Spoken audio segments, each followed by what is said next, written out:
Hey guys, today I'm going to be showing you how to make a simple Minecraft lock. This is what it's going to look like when it's kind of finished.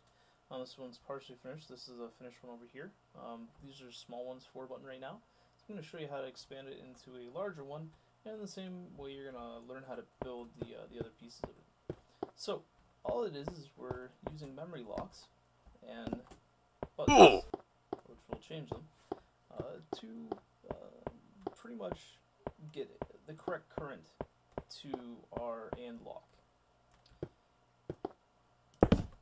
Sorry, I just got to put this piece back in here.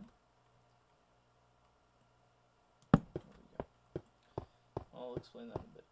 So, to start, I know where all my buttons are on the wall.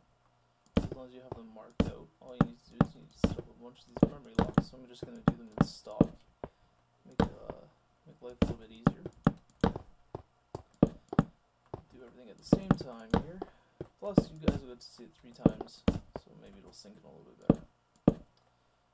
So one. Make sure that when you're setting these up, all your blocks that are on diagonals are on the same diagonal. And then just put in our torches. Torches go facing the inside. So it gives me a second here. I'm just going to make it day. Pop it around. And there we go. Torches in the middle in all these. And we're just going to really quickly do the wiring. And you don't need fly mode to do this. I just use fly mode when I'm building. Makes life a lot easier. Makes everything Minecraft go faster. So all you really need to do is these 4 down the sides. There we go. And all our memory locks are set. So we're almost done, guys. This is actually really fast to do, but it's a really effective lock. So next thing you need is just your output. Alright, now a little bit of an explanation here. So the idea of this lock is that all the outputs have to be off. Now you'll see that this one's still on, but I used a current reversal to change which button I wanted. So right now, if I want all these off, I would just hit a sequential set of buttons. So if I want all these off, I'm going to hit this button, I'm going to skip when I'm going to hit this button, I'm going to skip when I'm going to hit this button. And that's turned all my currents off. That's not what you want, because that's going to be really easy for someone to figure out. It's going to be a pattern, right? So what you do to avoid that is you put a couple of these reversals in, so that you want the lock on in order to give an output of off. So those are really easy to put in. You can put them in after when you decide which buttons that you want to use. So I put these repeaters in because they will forward the current to make sure that it goes the whole way, or at least another 15 blocks. So I connect all these here. All this is going to do is, right now, the lock is in its correct position, so I have no current coming through.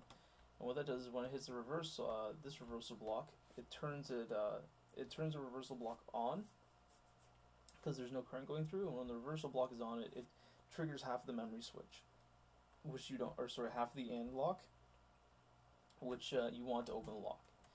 So right now, if I went and I tried it, I hit my open door button, my door will open.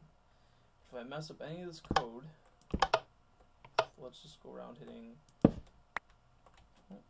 want to destroy that, but so let's say I hit that one, and remember it was that sequential number of buttons that we had that we're going to change.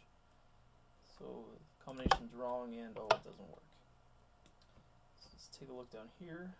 And you see that because we have current going through this one and this one, it automatically turns it off. So there's no current going through, so we're not having this half the AND lock is not going to turn off. So we're not going to be able to open the door. So let's say that these 2 buttons, let's just add these 2 buttons to the code. And this is going to be really simple because it's going to be, or at least easier to remember.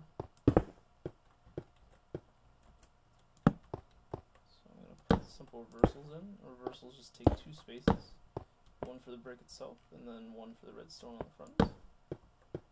So there we go, our current's off once again and our door will open. So the way to remember which ones are on and off is look at each pair as a set of two, or a set of one piece. So this is the first piece of the lock and has two positions, as the on position and as the off position. So right now it is in the off position, as we see the current's off. So I usually tag off as the right and on as the left. If I hit the on button, it gives us an on current coming through, which we don't want. So I'm going to hit the off button, and it gives us the one that we want. So if you remember, if it's left or right of every second one, or you can number them yourself, so you can have like a number 1, number 2, number 3, number 4, number 5, etc. And then just remember which ones you have to hit, and you can set your own combination. The greatest part about this lock is it's really easy to change the combination. All you're going to have to do is break out some of these blocks, and put the redstone back in, and then put them in on the numbers that you want reversed. And that's all you simply have to do. So we just set up a 10-button lock in a couple minutes there.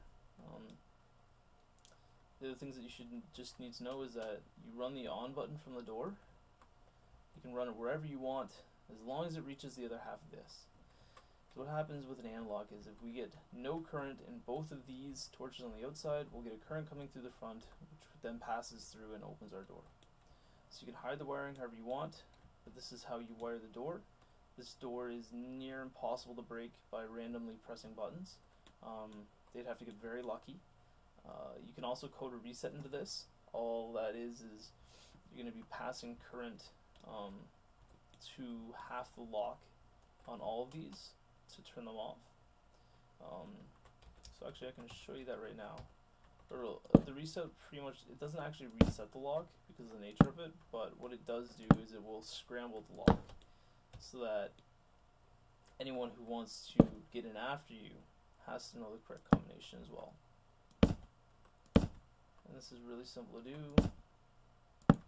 All we're going to do is we're going to run something like this. Sorry, I have my build distance a little bit higher than normal, guys. What I can do is I can actually go down here and I should be able to hit that block. Build all the way out. There we go. Next thing I'm going to do is I'm just going to run redstone all through here.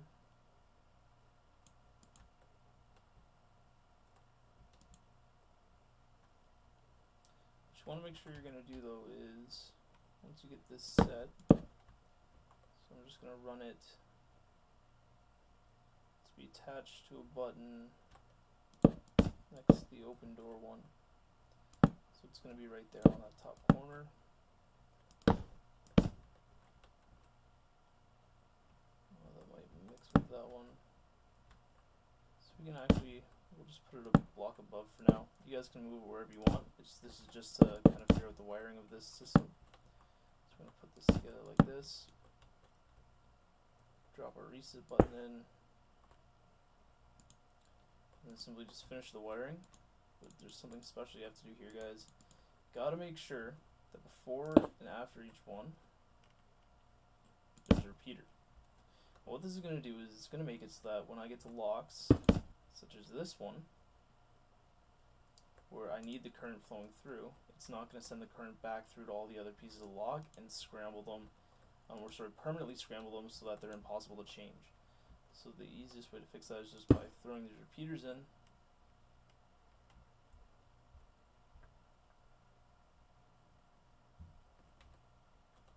Sorry guys, I did set this up wrong.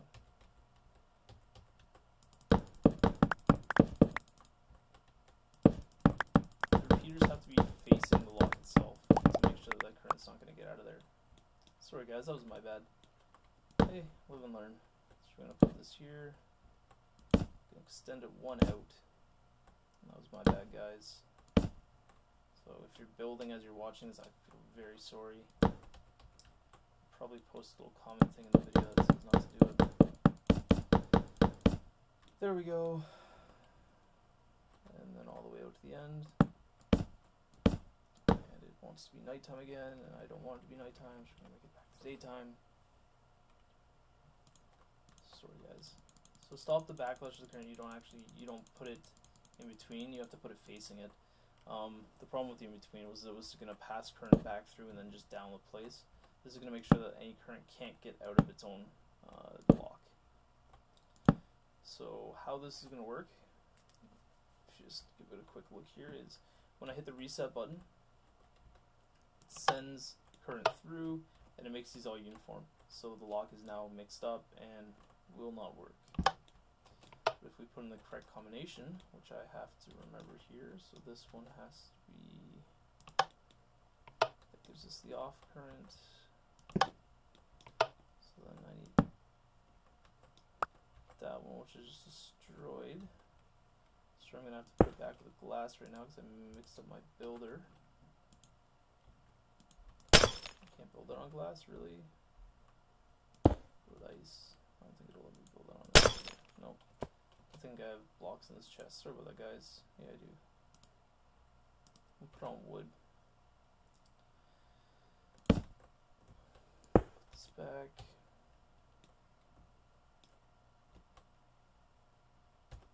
Turn builder off. So that one has a incorrect current, which is good.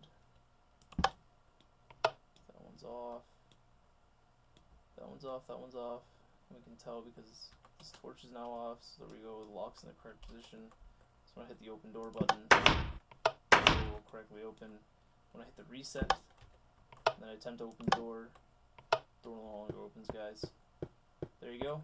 Sorry about those little mistakes that I made, but the idea is here. Do with it what you want. This is how to make it a correct working lock, though.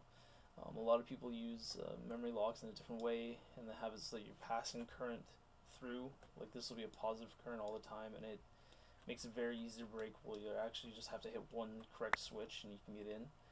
Other locks work that you can mash and get your way through. You can't mash your way through this. You have to know the combination, or you're going to be stuck here trying a couple hundred or a couple thousand times, depending on how many buttons you want to put in to get through your door. So there you are. That's how you do it. And I wish you all a good day. Please thumbs up, rate, subscribe.